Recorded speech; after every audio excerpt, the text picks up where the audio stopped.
Depuis plusieurs années, il crée le malaise à chacune de ses apparitions, empêtré dans l'affaire Epstein et accusé de viol sur une jeune femme mineure, le prince Andrew est un véritable boulet au pied de la famille royale britannique.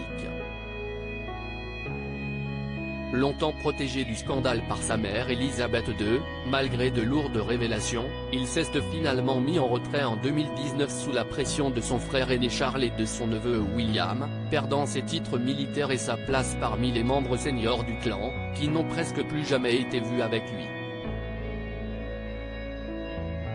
Mais ce qui commence à faire grincer des dents un Royaume-Uni en pleine crise économique, c'est le traitement de faveur dont il continue de bénéficier. Depuis de nombreuses années, le duc d'York vit en effet avec une rente annuelle d'environ 250 000 livres par an, et réside au Royal Lodge, un immense manoir de 30 chambres et 40 hectares de terrain sur le domaine de Windsor,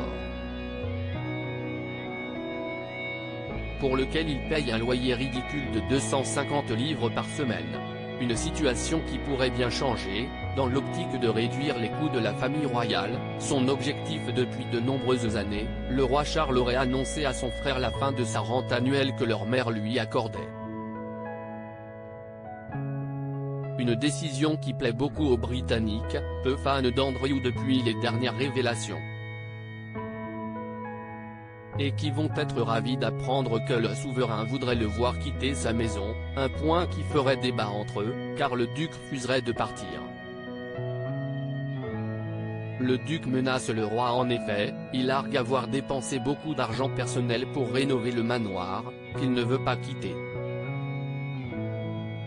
L'un de ses amis a même confié au Daily Mail, il a dit qu'il ne partirait pas, qu'il n'y a aucune chance pour qu'il s'en aille, même si le roi le voulait.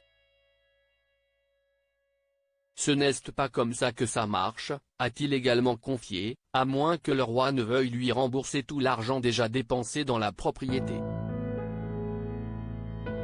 Peut-on imaginer un instant une situation où le duc menace le roi, son grand frère, sur de l'argent?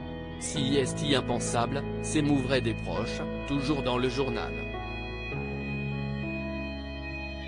En tout cas, si le cadet finit par céder et partir de chez lui, la solution est déjà trouvée, son ex-femme Sarah Ferguson, qui vit elle aussi dans le domaine de Windsor, tout comme leurs deux filles Béatrice, 34 ans, et Eugénie, 32 ans, lui aurait proposé de venir vivre avec elle ou d'aménager dans son chalet. En tout cas, à 3 mois du couronnement, la guerre est lancée entre les deux frères.